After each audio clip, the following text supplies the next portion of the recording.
on November 5th, the world is going to change. And there is an incredibly good chance that the candidate that you want for president is not going to be president come Inauguration Day. Doesn't matter if you're a Trump supporter or a Harris supporter. That is a fact that we are hurtling towards as a nation. And I want us to think together for a moment on what that actually means. I mean, our country right now is more divided than it has ever been in its history. There are, people, both sides are calling each other fascist. I think one side has a better case. I am a Kamala Harris supporter. Many of my followers here on YouTube make it very apparent that they do not agree with my positions. And in fact, they see the world on an entirely different way. And everything I say about why I like Kamala Harris, they say actually applies to Trump instead. They say she is a fascist. I think there's a good case that Trump is a fascist. She will make the border less secure. Trump will make the border less secure. But one person's deporting families, the other person's deporting families. It's like we live in these parallel bubbles of information, and it doesn't really matter what the other side says. We just don't see the same ground reality, and that is, well, it's terrifying. And I just want to think about what happens to the country after the election. It seems very likely that if Trump doesn't win, he's going to dispute the vote. There was also some rumblings. There was just some fake ballots in a very Republican county here in Colorado. That it looked like there were fake Republican ballots being put in because the Republicans are so afraid that the election's going to get stolen that they're going to steal it themselves. And there's this tit for tat feeling that democracy itself, the very root of this American experiment, is crumbling. And that is really what I want to talk about. Because I'm really, really worried that the two visions we have in our two different political parties that could go to power next are so at odds with one another that well, I wonder what the country even looks like at the end of the election, no matter who wins. And maybe you have some thoughts. Maybe you have some hopeful words for how, when one person wins this election, the other 50% could accept the new reality that we're going to go into. So here's my big picture thought. When America was founded, 1776, we declare independence from the British. And the root of that was that we didn't want a king, right? We did not want to be ruled by a foreign power in England who led by decree and could do pretty much what they wanted and then enforced their will with arms.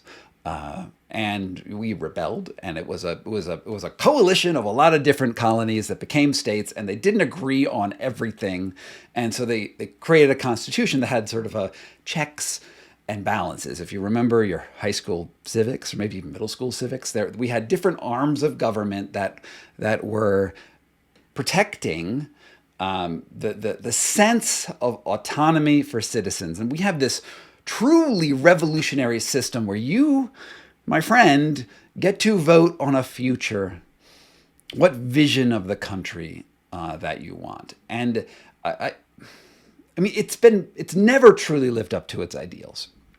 There's always been a fight at the heart of things. Jefferson said that there should be a revolution every 25 or 50 years. Like the country should just remake itself entirely, because the way history works is that power eventually concentrates itself up at the top.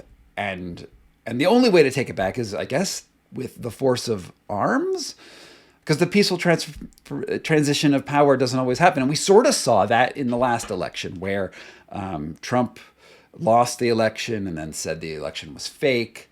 And there was a riot on the Capitol steps. Some people called it an insurrection. And bad things happened because this fundamental faith in democracy is crumbling. And it really, really worries me. Now, the vote on the Kamala Harris side, my feeling of this is, and you may feel differently, and I'd really like to hear from you down below, respectfully, how you feel differently. But my feeling is that she's sort of saying we should have rule of law. We need to, the courts are out of whack right now. We need to bring things back in line. And there is sort of this optimistic faith in the system. Whereas on the Trump side, it's sort of like break the system because it's hopelessly broken. And the only way to get order is with a strong man in power. And I really worry about the strong man because to me, it feels a lot like a king. It feels like, he's even said at one point that after this vote, I think he was in Florida, he was talking to a Christian group. He said, Christians, after this vote, you'll never have to vote again because I'll fix the system. And that to me terrifies me because I like the fact that I have a vote and that my opinion has this, I'm one of 3 or 400 million people, and I have this very small bit of influence. Even though we also know that corporations have a lot of influence and the system is it's like teetering already. But there is a system there. But we've seen these autocratic dictatorships show up all over the world, right? I mean, we can see what Russia looks like. We can see democracy in China. We see all of these countries that really only have one party in them, Iran, a one-party system. And even though you have technically oppositions, Venezuela, technically there's an opposition. Those people get put into jail. They put on an appearance of democracy, but democracy doesn't actually exist. And my fear is that with this election, it's really a vote between creating a strongman who maybe can get things done, because strongmen are actually more efficient at getting things done, but it's putting in a strongman, or it's trying to have faith in this already sort of broken democratic system and hoping that we can make it work somehow going forward, even though we also know that the system is broken. And I don't know. I just don't see how,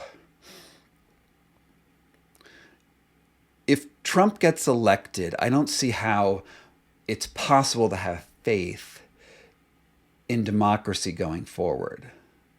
Right? Even though our system is broken, right? I do have this faith right now that I put my vote in and it'll get counted. And even if I don't like the administration that comes in next, there's always the next time to vote where you can, have some say. And I just feel like, should Trump get elected, there's not going to be another election that is fair. We see that. I just came back from the Republic of Georgia like 2 days ago, and they just had another election, and they voted in supposedly their pro-Putin party, and Putin, Russia is right on the border of the Republic of Georgia. The Russian troops are 40 kilometers from the capital city of Tbilisi, and the people voted in the strongman, who will basically give over autonomy of that country over to Russia, even if it doesn't absorb it as a state. They've been invaded 2 times by Russia, so they might actually give up their actual autonomy. But the voters actually, assuming that it wasn't rigged, and it might have been rigged, but assuming that it wasn't rigged, the voters actually gave their power over to the strongman candidate. And I feel like that's what we're doing here. The potential is that we will give our democracy over to a candidate who wants to undo democracy. And that really worries me. On the other hand, if Kamala Harris gets into office, there are so many people who hate her so much and hate everything she stands for. And I don't totally understand it. I don't understand why they think that she is like more corrupt than somebody who was convicted of multiple crimes and held liable for rape.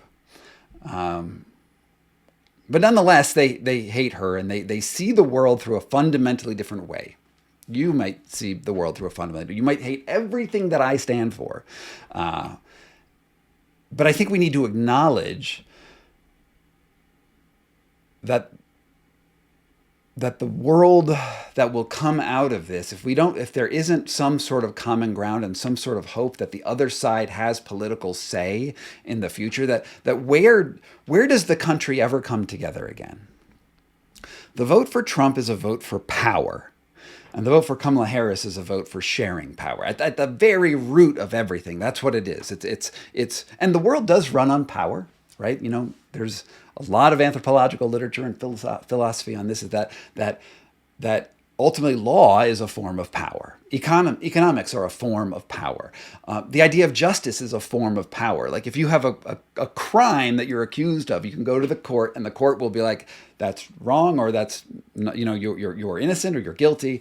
And the court has the power to sort of issue a judgment. And then if you can't really go against the court because the court is backed up by ultimately military.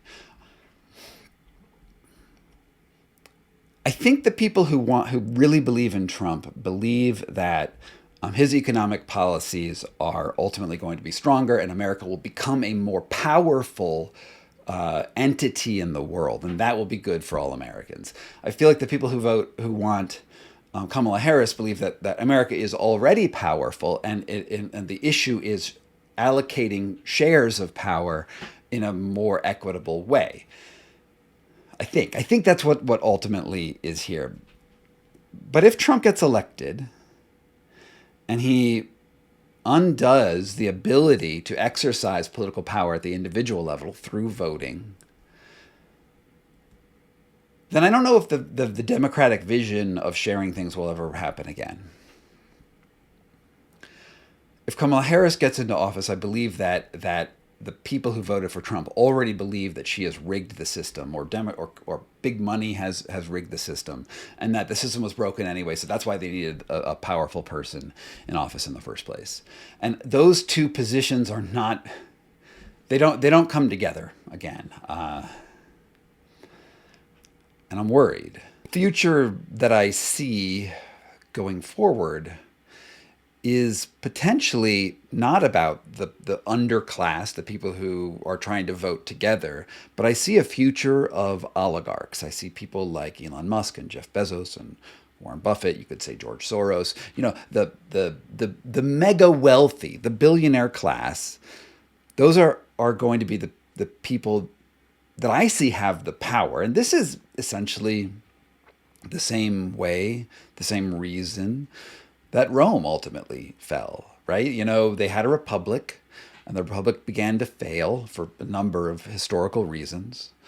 And then Caesar came in, and he was fighting Pompey. He was a general, very wealthy oligarch person. And ultimately, the government agreed that they were going to have a dictator, and then Rome never came back. There was never democracy again for thousands of years. And it's very hard to put the genie back in the bottle once you've given the power to the oligarch. That's why the American experiment was so amazing. We got rid of the big rulers, and we started a democracy with a document that was totally imperfect, but it tried really hard to share power. America is full of oligarchs, just like Russia is full of oligarchs, just like Venezuela has a couple, you know. And I think we could be seeing, right now, we could be living through a change where the people may not have the power, even the illusion of power going forward. Now, you may already say that the system has already failed, and there's actually really good arguments for why the system is so unbelievably broken that it can't be fixed. Big money coming in from multiple routes, influencing votes, buying votes, but not literally. And I think that literally, the system may not work if we undermine the sense that voting is acceptable. If we have a system where, you know, even when the popular vote goes one way and the electoral system goes the other, the system is literally rigged.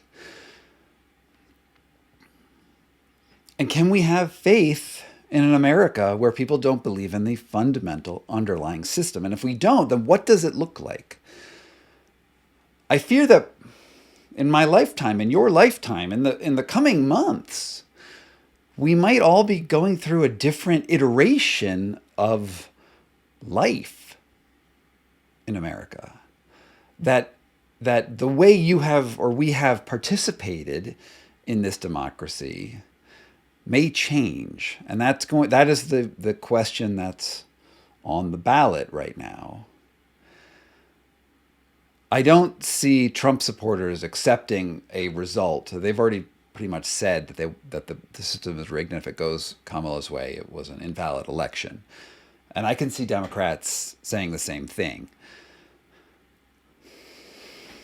And the options at that point, if two groups of people disagree on the fundamental validity of an election, is the option of revolution, as in, putting up a whole new government somehow, and that the process to get there is, well, it's not going to be a process that's written down in law. It's going to be a process that's going to be where power will be utilized, whether it's violence or very good media campaigns, a lot of likes on Facebook, whatever happens, it's going to be different.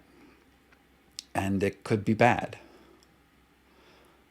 The other option is that people just live under it, right? You just accept that the system is what it is, and you try to get out of government politics. And I did see that when I was recently traveling around the Republic of Georgia. People sort of despondent and not really wanting to participate. And even under dictatorships, a lot of people do fine, especially people with power. I'm a white guy, a career with YouTube followers and stuff. My life will probably be fine under a Trump administration, but there will be a lot of people whose lives will not be fine.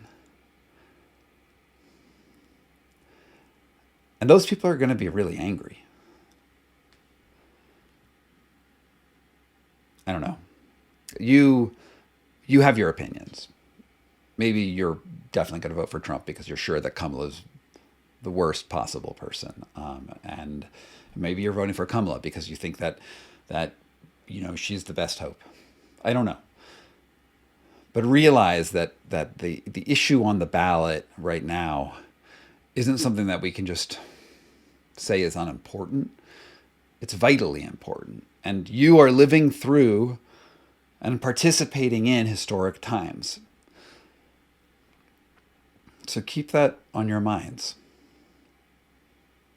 I imagine I'm probably going to have to talk to you about this again in a few weeks.